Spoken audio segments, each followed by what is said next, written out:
Tough girl stuff, guys. Here with you again, trying another Dollar Tree scent. How about that? $5. I like the other two, so let's see what this one has to offer. This is called Mercerie Rose Etoile Eau de Parfum. Again, another one that's been selling out pretty quick there. It intrigued me. I'm like, hey man, I gotta get this thing before it sells out, right? I ran back there and I got the green one that I had. It sold out, man. So if you can get your hands on one, do it. Let's see this one. This is definitely a feminine scent. Rose Etoile Eau de Parfum. All right, let's give it a try.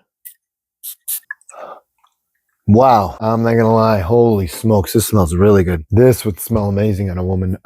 Dang, I'm a fan. It smells like roses, vanilla, maybe a slight musk, sweet. It smells really good. All right, let's see what it says here. Warmer vanilla-based woman's fragrance, definitely, okay. Light, fruity, floral scent for women. Spring florals, fresh, clean.